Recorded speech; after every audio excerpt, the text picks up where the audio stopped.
आप देख रहे हैं just action Hindi news, Bharat का नंबर 1 न्यूज नेटवर्क। मराठा आरक्षण पर टिका है भीड़ का रण, मुंडे की विरासत को इस बार मिल रही है कड़ी टक्कर। मराठवाड़ा की भीड़ लोकसभा सीट पर 13 मई को चुनाव है।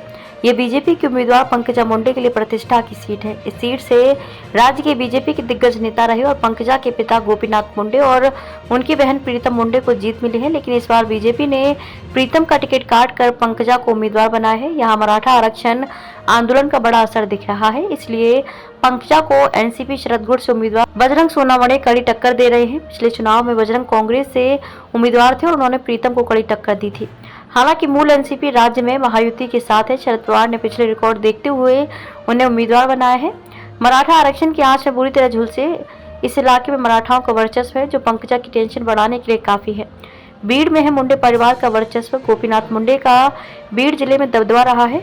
1996 में पहली बार इस सीट से बीजेपी के उम्मीदवार रजनी पाटिल को जीत मिली थी। इसके बाद 1998 और 1999 में हुए लोकसभा चुनाव में बीजेपी ने दोनों बार जयसिंह पाटिल को टिकट दिया और वह चुनकर आए। लेकिन 2004 में बीजेपी से टिकट कटने पर जगसिंह एनसीपी से चुनाव लड़े और उन्हें सफलता मिली। इसके बाद इस सीट पर कब्जा करने के लिए बीजेपी ने बीड़ के दिग्गज नेता गोपीनाथ मुंडे को टिकट दिया और वह पार्टी के भरोसे पर खरा उतरे। यह सीट फिर से बीजेपी के कब्जे में आ गई है। 2014 में भी गोपीनाथ मुंडे को जीत मिली, लेकिन एक सड़क हादसे में उनकी मृत्यु हो गई। तब उपचुनाव में उनकी बेटी प्रीतम भी जीती। 2019 के लोकसभा चुनाव में भी वह जीत गई। इस बार मराठा आरक्षण आंदोलन ने इस सीट को बहुत प्रभावित किया है। इसे देखते हुए बीजेपी ने प्रीतम की बजाय उनकी बहन पंकजा को टिकट दिया, लेकिन यहाँ पर राजनीतिक समीकरण बदलने के बावजूद पंकजा के सामने चुनौती है। पंकजा बंजारी समाज से आती हैं, इसलिए चुनाव में उन्हें इस समाज को फायदा मिल सकता है। वहीं बजरंग प्रचार में खुद को किसान पुत्र बता रहे हैं।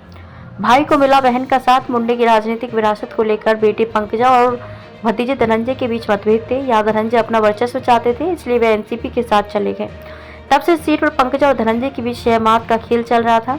अब राज्य के राजनीतिक समीकरण अलग हैं और धनंजय जिस एनसीपी के साथ हैं वह महायुति में शामिल है, इसलिए पंकजा और धनंजय भी साथ हैं। भाई बहन के साथ आने के बावजूद मराठा आरक्षण आंदोलन ने समीकरण बिगाड़ दिया है।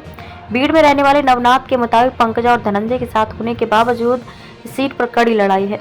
फिलहाल एनसीपी शरदगढ़ के जिस उम्मीदवार के खिलाफ धनंजय चुनाव प्रचार कर रहे हैं, पिछली बार उन्हीं को जिताने के लिए दिन रात एक कर दिया था।